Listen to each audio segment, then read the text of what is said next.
Section 1. You will hear a conversation between a printing company employee and a customer. First, you have some time to look at questions 1 to 5.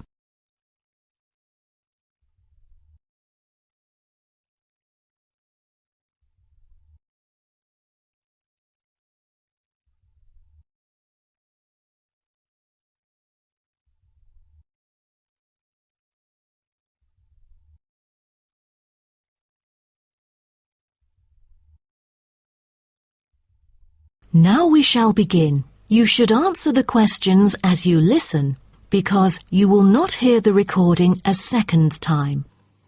Listen carefully and answer questions 1 to 5. Good afternoon. Welcome to Matrix Printing. I'm John Smith. How can I help you? Good afternoon. I'm here to reprint a brochure for our hotel. There are some pages that need revising. Sure. How may I address you? Oh, I'm Mary Jane from Central Hotel Chains. Nice to meet you. I've got samples of the previous version. I assume it is your company's advertising brochure. Yes. What exactly is the problem? Well, it was printed the year before, so some of the information is already out of date. There are also a couple of problems with the layout. Firstly, the letters of the address on the front page are far too small. It's hard to see when glancing at the cover. How big do you need it to be? Increase the letters by 3 font sizes. Just a minute. Let me take notes of your requirements. Okay. What else needs changing? The information regarding the pool should be deleted because it is currently under renovation and is not available. So, all of the relevant descriptions on page 2 should be removed? What do we replace it with? We can't just leave the whole page blank. Just fill it in with the introduction of our newly opened gym. I've included all the relevant information here in this flash drive. Let me check. I see. No problem then. What is also bothering us is that the description under the top photos on page 4 is incorrect. The word lounge needs to be replaced with reception. Fully noted. Is that all? No, there is more. Turn to page 5. We feel that showing merely the picture of our exterior and interior decoration does not fully represent the appeal of our hotel.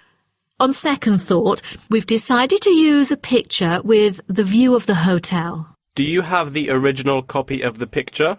Yes, it is also enclosed in the flash drive. Okay. We'll re-edit the whole layout of the photos. Great. Before you hear the rest of the conversation, you have some time to look at questions 6 to 10.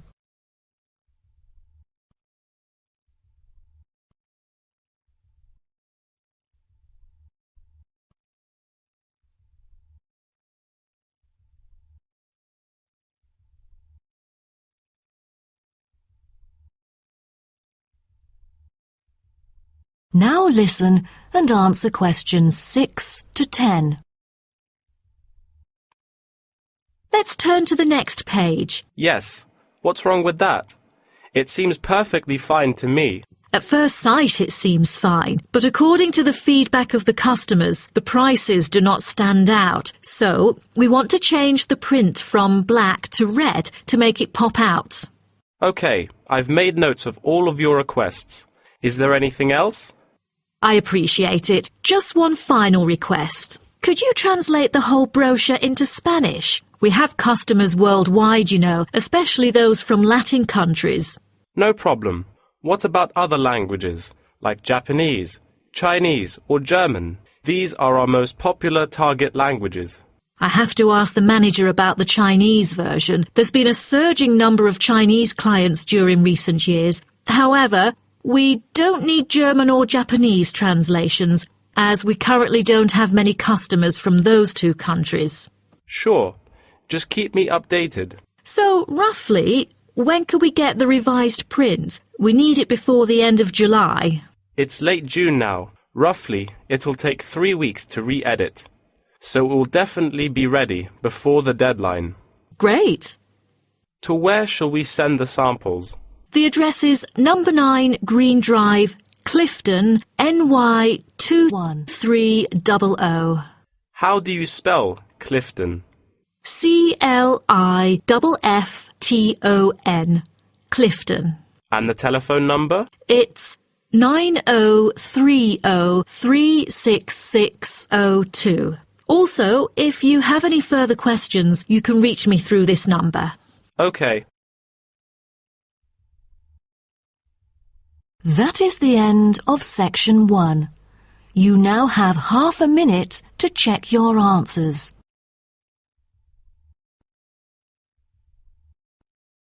Section 2. You will hear a guide talking to a group of visitors about a national park. First, you have some time to look at questions 11 to 16.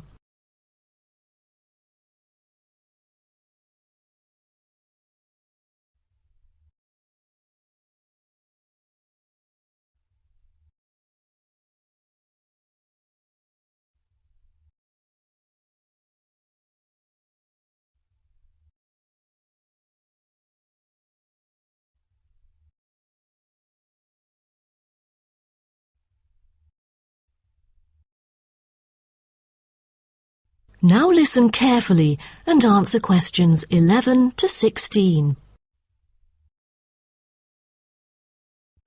Welcome to Byron National Park. I am Jim Carson, your tour guide for the trip.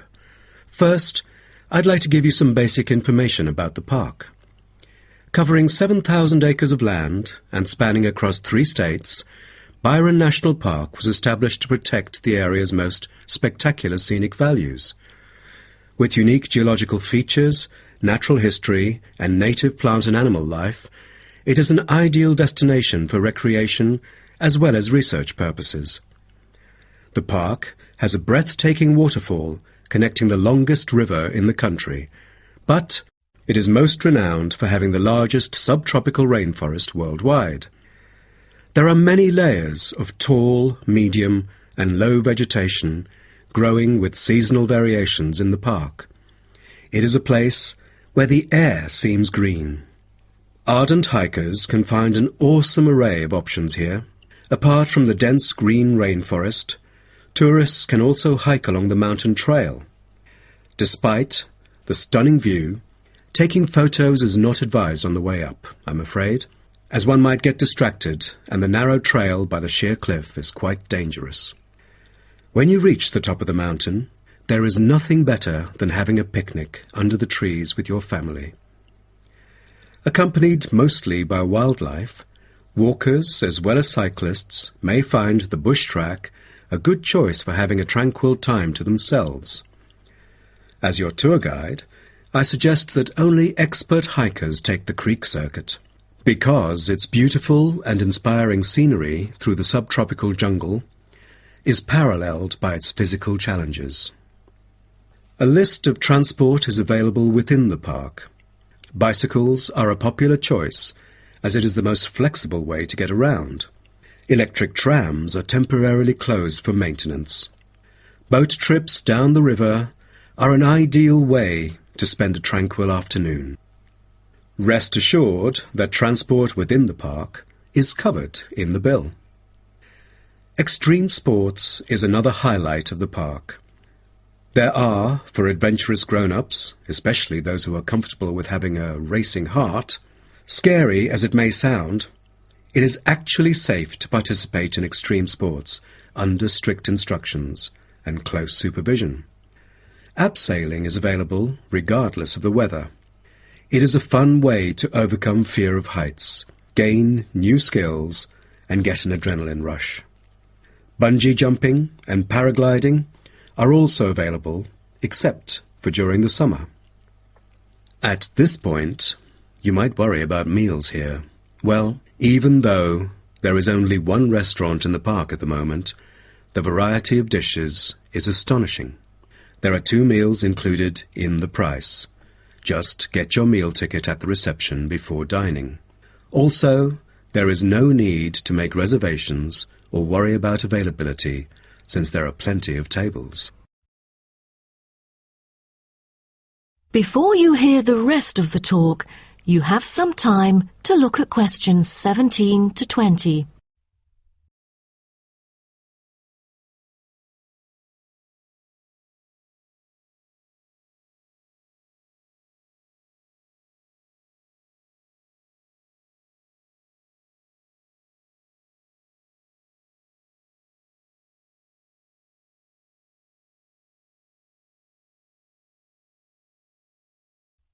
Now listen and answer questions 17 to 20. During your stay here, you might want to know what there is to do. Let's turn to the plan so I can familiarize you with the layout of the park. Most tourists would choose to stay in our guest house, located in the southeast corner. It features 63 tastefully appointed guest rooms, many of which offer spectacular views of the park. You'll find a home away from home at our guest house. But for those who want to experience the natural beauty up close, there is also a campsite. When you get out of the guest house, go straight ahead, turn right at the end of the road. To your left, there is a campsite amongst the trees where you could spend a night under the stars together with owls and chipmunks. If you look at the top left of the plan, you will notice a picnic area. You can either bring your own food, or we can deliver food to you. Barbecue is an option. The business centre is situated directly opposite the picnic area. It provides flexible, fully serviced offices, conferencing suites, meeting rooms, and is equipped with the latest multimedia facilities. Wired, as well as wireless, high-speed internet is available within the entire premises. The centre is designed to cater to both individual travellers and corporate groups. Visitors can also go to the museum, which holds a vast collection that exhibits local history and a natural habitat. You start from the guest house, just turn left at the first conjunction, then walk past the tea house. Turn right. You'll see the museum after making the third right. Have you found it? Pretty easy, right? To spend a delightful afternoon with a book and a fresh cup of coffee, you can go to the only cafe in the park. From the guest house, you go straight, then take the second right, and you'll see the cafe right in front of you. You might want to check out our all-season tennis court, which offers instruction for all ages and skill levels. It is located right opposite the cafe. That is the end of section 2. You now have half a minute to check your answers. Section 3. You will hear two students called Helen and Paul talking to their tutor about a nursing course. First, you have some time to look at questions 21 to 24.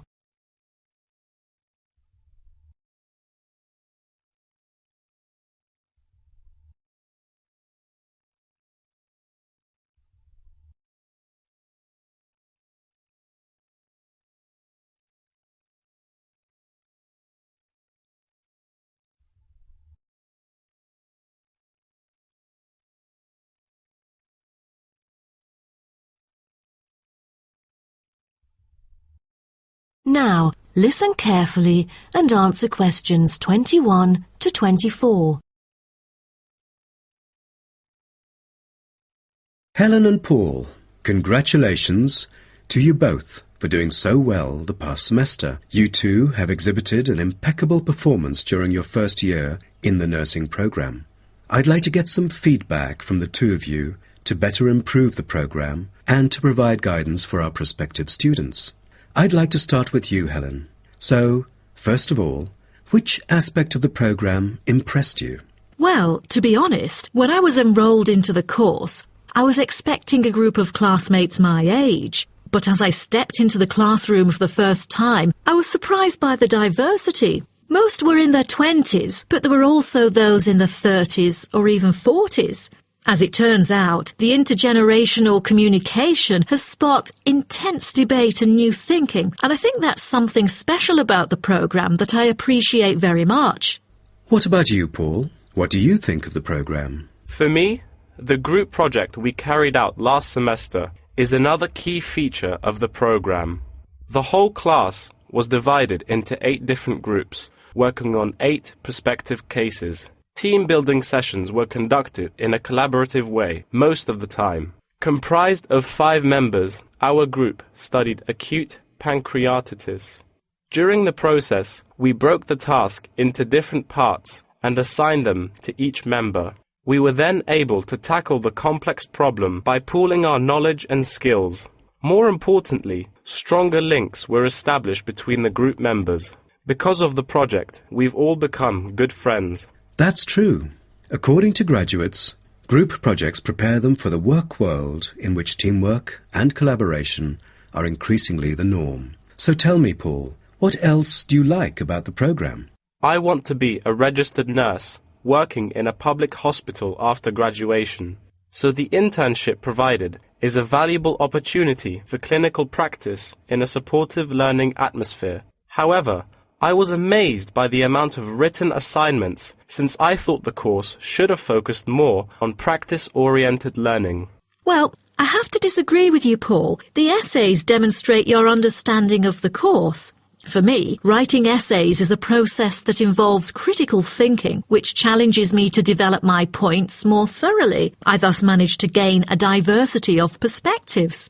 The programme is designed to deliver basic and advanced theoretical knowledge of core concepts, including healthcare systems concepts, together with practicum or clinical practice experience to bridge the classroom content to the practice setting. So, I'm afraid written work is unavoidable. Also this year, we've added a module of law. How do you feel about that? At first, we felt that learning law is kind of redundant and too time-consuming. After a few sessions, we realised that it is necessary in dealing with future medical disputes. Before you hear the rest of the talk, you have some time to look at questions 25 to 30.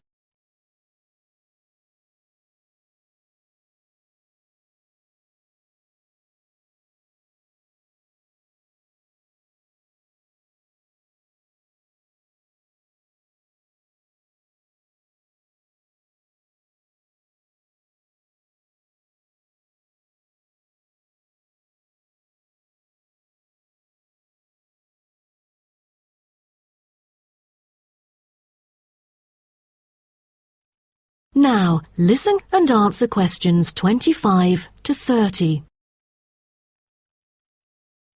Do you have any suggestions for prospective students?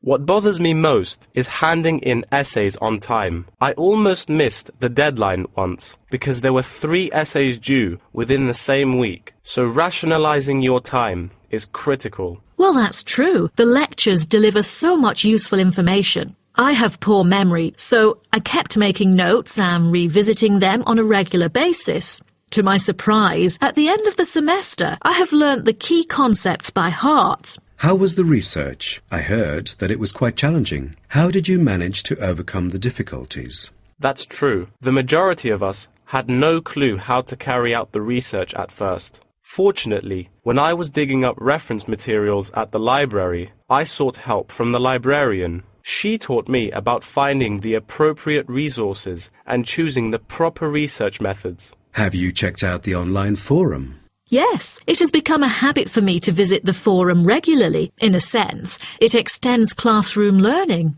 It is where the students post academic problems that they come across and get support from the faculty members. Some of my classmates didn't do so well during the placement tests. I feel that background reading is necessary. Lastly, do you have anything to say to the freshmen?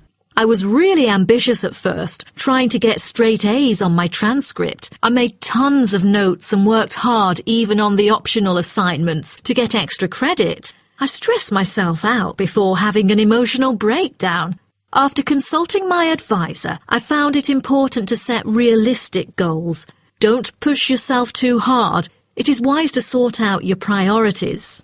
Thank you for coming here today and providing valuable feedback on the program. Have a great summer break. That is the end of Section 3. You now have half a minute to check your answers. Section 4. You will hear part of a lecture about African penguins. First, you have some time to look at questions 31 to 40.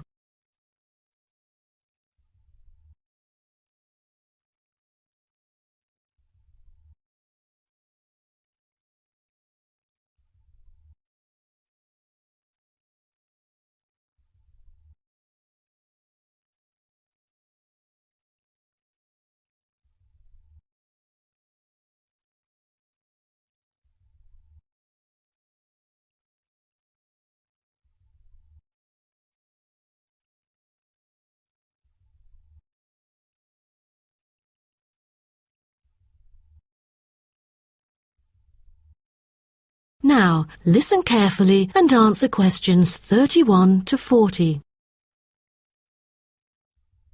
Good morning, everyone.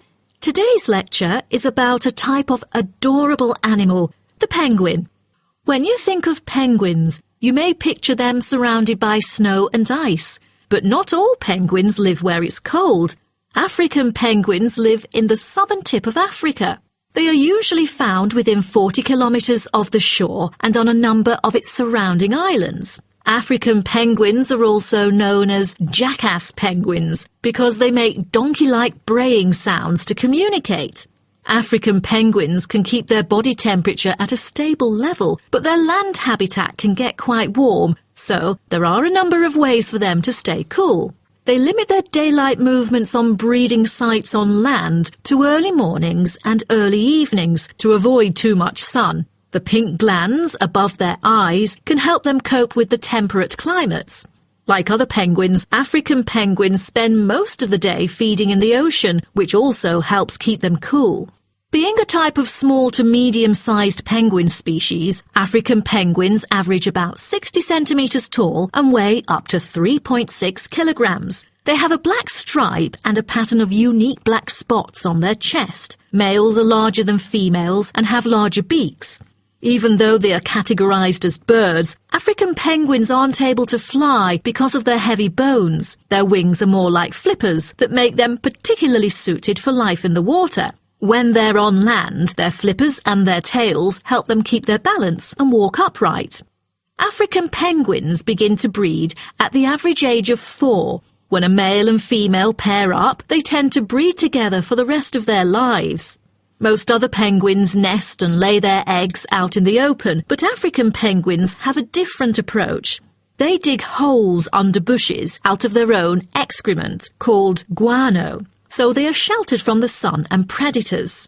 The African penguins survive on a diet that is comprised mainly of marine organisms. They feed primarily on fish like sardines, along with the occasional squid and shellfish.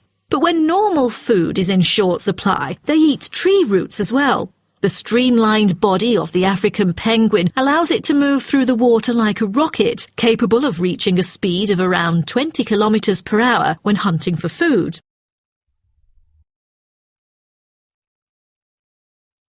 The African penguin's smaller size means that it has many predators both in the water and also on dry land. Their natural predators at sea include seals and sharks. The biggest threat to them on land is not just towards the adult penguins. The penguin chicks are sometimes taken by seagulls into the air and dropped from above. The seagulls could thus feed on them. At risk from predators, young penguins are protected for about 40 days after hatching by both parents. They will leave the colony when they are between 3 to 5 months old and will return a few years later. The entire surface of their body is densely covered with feathers, which fall off during the winter. This process is called molting and takes about 3 weeks to complete. During that time, they are unable to forage. Therefore, prior to this, African penguins spend about 5 weeks laying down fat deposits. They generally live between 10 to 15 years. However, many do not reach their full lifespan. Their population has drastically declined. Approximately 120,000 African penguins remain in the wild, and their population has decreased by 90% in the past 60 years. They are considered to be vulnerable and have been listed as being endangered. Two major factors have contributed to their decline. They are struggling for nesting space due to human disruption and competing for food due to overfishing and pollution.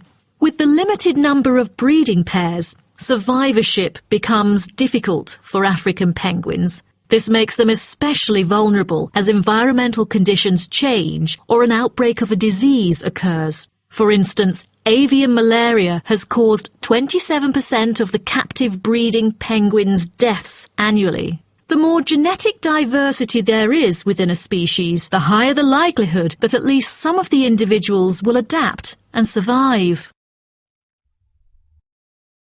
That is the end of section 4. You now have half a minute to check your answers.